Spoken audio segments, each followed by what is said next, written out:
ऋग्वैदिक आर्य किस भाषा का प्रयोग करते हैं? तो दोस्तों सिर्फ और सिर्फ संस्कृत का प्रयोग करते थे आर्य। ऋग्वैदिक आर्यों की प्रमुख भाषा संस्कृत थी, जैसा कि आप ऑप्शन में ही जान गए हैं।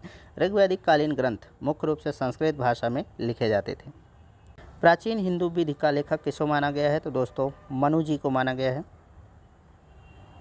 प्राचीन हिंदू विधि का लेखन मनु को कहा जाता है, जिनकी कृति मनुस्मृति हिंदू विधि का प्राचीनतम स्रोत मानी जाती है।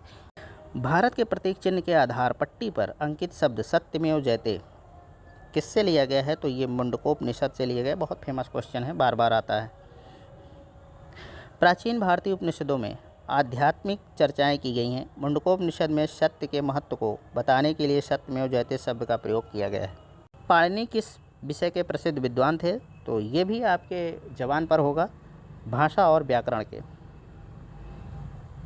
पाणिनि 7वीं शताब्दी ईसा पूर्व में संस्कृत व्याकरण के विद्वान थे। उन्होंने संस्कृत व्याकरण का पुस्तक अष्टाध्यायी, ये बार बार आता है आपके पेपर में, की रचना की थी। दोस्तों पाणिनि 7वीं शताब्दी के थे, ये भी एक इम्पॉर्टेंट क्वेश्चन है। नमस्कार दोस्तों, आप सभी का स्वागत है IQ टेस्ट एजुकेशन चैनल पर। दोस्तों आज वैदिक सभ्यता के टॉपिक पर बात करेंगे। 25-26 क्वेश्चन हैं जो किसी न किसी पेपर में पूछे ही गए हैं, तो उस पर चलिए डिस्कस करेंगे। अगर आप चैनल पर नए हैं तो सब्सक्राइब भी कर लीजिएगा, अगर आपको वीडियो अच्छा लगता है तब। तो चलिए शुरू करते हैं। पहला क्वेश्चन है, आर्य लोग भारत में कहाँ से आए थे? तो दोस्तों ये आए थे मध्य एशिया से। सबसे ज़्यादा मान्य यही मत है कि आर्य जो है मध्य एशिया से आए थे। व्याख्या देख लीजिए। भारत में आर्यों का आगमन एक विवादास्पद प्रश्न है। सर्वाधिक मान्य मैक्स मूलर के अनुसार आर्य जो है मध्य एशिया कैस्पियन सागर के आसपास से भारत आए थे। अगला क्वेश्चन, आर्य भारत में किस रूप में आए थे? तो आर्य जो है आक्रमणकारी के रूप में आए थे भारत में। विभिन्न कारणों से मुख्यतः जनसंख्या में वृद्धि और चारागाहों की खोज के कारण आर्यों की शाखाओं में मध्य एशिया से पूर्व और पश्चिम की ओर बढ़ना आरंभ किया। उन्होंने पूरब की ओर बढ़ने वाली शाखा ने अफ़गानिस्तान होते हुए भारत में प्रवेश किया तथा यहाँ स्थानीय निवासियों को युद्ध में परास्त किया और भारत को अपना निवास स्थान बना लिया। निम्नलिखित में से कौन सा वेद सबसे प्राचीन है? तो आप सभी जानते हैं, ये बहुत ही रटा रटाया क्वेश्चन है, ऋग्वेद। ठीक है, ऋग्वेद को विश्व का सबसे प्राचीन ग्रंथ माना जाता है। दोस्तों ये इम्पोर्टेंट है आपके लिए। इसकी रचना 1500 ईसा पूर्व से 1000 ईसा पूर्व के मध्य की गई थी। बाद में उत्तर वैदिक काल में सामवेद, यजुर्वेद और यथर्वेद की रचना की गई थी। ऋग्वैदिक आर्य किस भाषा का प्रयोग करते हैं? तो दोस्तों सिर्फ और सिर्फ संस्कृत का प्रयोग करते थे आर्य। ऋग्वैदिक आर्यों की प्रमुख भाषा संस्कृत थी, जैसा कि आप ऑप्शन में ही जान गए हैं। ऋग्वैदिक कालीन ग्रंथ मुख्य रूप से संस्कृत भाषा में लिखे जाते थे। ऋग्वेद में सबसे पवित्र नदी का जिक्र था। तो दोस्तों सबसे पवित्र नदी का जिक्र था सरस्वती। ऋग्वेद में वर्णित सबसे पवित्र नदी सरस्वती थी। इसे नदियों में श्रेष्ठ, नदीत्मा एवं नदियों की माता, सिंधु माता कहा गया है। ठीक है, यद्यपि आर्यों की सबसे प्रमुख नदी सिंधु थी, सबसे प्रमुख नदी सिंधु थी, लेकिन सबसे पवित्र नदी सरस्वती थी। इसको बात को ध्यान रखिएगा, थोड़ा सा टेक्निकल है। ऋग्वैदिक में सर्वाधिक बार वर्णन किया गया है किसका? सिंधु नदी का। ठीक है, इसको आप लोग ध्यान में रखिएगा। अगला क्वेश्चन, शास्त्रीय संगीत के सिद्धांत की विवेचना की गई। तो दोस्तों ये की गई है सामवेद में। भारतीय शास्त्रीय संगीत के सिद्धांत की विवेचना जो है सामवेद में की गई है। इसमें अधिकांश मंत्र ऋग्वेद से ही लिए गए हैं। उनका उच्चारण विशेष प्रकार के यज्ञ के अवसर पर गाते हुए किया जाता था। इन मंत्रों का उच्चारण करने वाला उद्गाता कहलाता था। दोस्तों ये पूछा जाता है आपसे कि ऋग्वेद की जो मंत्रों को गाता था उसे क्या बोलते थे? तो आप लोग ध्यान रखिए, उद्गाता। वैदिक युग के लोगों द्वारा सर्वप्रथम किस धातु का प्रयोग किया गया? तो दोस्तों ये किया गया तांबा। वैदिक काल के प्रारंभिक भाग में सर्वप्रथम प्रयुक्त धातु तांबा थी। उत्तर वैदिक काल में तांबे के अतिरिक्त चांदी, सोना, लोहा धातुओं का भी प्रयोग होने लगा था। ब्राह्मणवाद, जिसे कि आज एक श्रेष्ठ वर्ग के रूप में समझा जाता है, की जड़ें थी। तो दोस्तों ये ईसा युग की आरंभिक शताब्दियों में शुरू हुआ था। उत्तर वैदिक काल में वर्ण व्यवस्था के कठोर न होने के कारण इस समय इसकी जड़ें नहीं पनप पाई थी। वर्तमान ब्राह्मणवाद का स्वरूप या रूप स्मृत काल अर्थात 200 ईसा पूर्व से पूर्व और 200 ईसा ईस्वी के बाद अर्थात ईसा युग के आरंभिक शताब्दियों में ही स्पष्ट होता है। प्राचीन हिंदू विधि का लेखक किसको माना गया है? तो दोस्तों मनु जी को माना गया है। प्राचीन हिंदू विधि का लेखन मनु को कहा जाता है, जिनकी कृति मनुस्मृति हिंदू विधि का प्राचीनतम स्रोत मानी जाती है। लेकिन दोस्तों जो वर्तमान में मनुस्मृति उपलब्ध है वो मूल मनुस्मृति नहीं है, तो इसलिए बड़ा विवाद भी खड़ा होता है इन सब पर। हिंदू विधि का एक पुस्तक मिताक्षरा किसने लिखी थी? तो ये लिखा था विज्ञानेश्वर ने। हिंदू विधि पर पुस्तक मिताक्षरा की रचना विज्ञानेश्वर ने की थी। यह याज्ञवल्क्य स्मृति पर टीका ग्रंथ है। वैदिक युग में अनुलोम विवाह स्वीकृत था। अनुलोम विवाह में उच्च वर्ण का पुरुष कनिष्ठ वर्ण की स्त्री से विवाह करता था।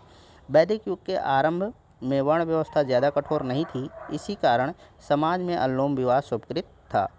स्कंद पुराण में गढ़वाल को किस नाम से जाना जाता है? तो दोस्तों ये जाना जाता है केदारखंड के नाम से। स्कंद पुराण में गढ़वाल को केदारखंड और मानस खंड कहा गया है। समस्त प्राचीन साहित्य में गढ़वाल कुमायूं को सम्मिलित रूप से उत्तराखंड कहा गया है। शब्द निष्क का अर्थ वैदिक काल में आभूषण था, जिसका अर्थ बाद में प्रयोग हुआ निम्न रूप में। तो दोस्तों ये प्रयोग हुआ था सिक्का के रूप में, ठीक है। निष्क शब्द का प्रयोग प्रारंभिक रूप से वैदिक काल में हार जैसे किसी स्वर्ण आभूषण के बारे में होता था, लेकिन बाद में इसका प्रयोग जो है सिक्के के रूप में किया जाने लगा। अगला प्रश्न, शक पंचांग का प्रथम मास होता है? तो दोस्तों ये होता है चैत्र। शक पंचांग का प्रथम मास चैत्र होता है। इसके बाद क्रमशः बैसाख, ज्येष्ठ, आषाढ़, श्रावण जिसे सावन भी कहते हैं, भाद्रपद, अश्विन, कार्तिक, मार्गशीर्ष, पौष, माघ एवं फाल्गुन महीने आते हैं। जिनको हिंदी महीने नहीं आते हैं वो इस पर ध्यान दीजिएगा और उनको एक दो बार रिवाइज करेंगे तो आपको याद हो जाएगा। कभी कभी हिंदी मास पूछ लिया जाता है आपको फंसाने के लिए, और हम लोगों को जैसा कि आप सभी जानते हैं कि जनवरी फरवरी ही याद रहता है, तो ये भी इम्पॉर्टेंट है, इसको ध्यान दीजिएगा। ऋग्वेद में वर्णित देवताओं में सबसे प्रमुख देवता कौन थे? तो दोस्तों इंद्र थे। ऋग्वेद का प्रमुख देवता इंद्र को माना गया है। इंद्र को विश्व का स्वामी कहा गया है। इन्हें पुरंदर की संज्ञा दी गई है। ये पुरंदर शब्द ध्यान दीजिएगा। ऋग्वेद के करीब 250 सूक्तों में इंद्र का वर्णन है। वैदिक देवता इंद्र ईश्वर थे, तो किसके थे? आप सभी जानते हैं, वर्षा के देवता थे एवं वज्र के। वैदिक देवता इंद्र को वर्षा का देवता कहा गया है, जिनका प्रिय अस्त्र वज्र था, जानते ही हैं। ऋग्वेद का प्रमुख देवता कौन है? तो दोस्तों प्रमुख देवता अग्नि। ऋग्वेद का प्रमुख देवता अग्नि है, जिसके लिए ऋग्वेद में 200 श्लोक हैं। हालांकि सर्वाधिक प्रमुख देवता इंद्र हैं।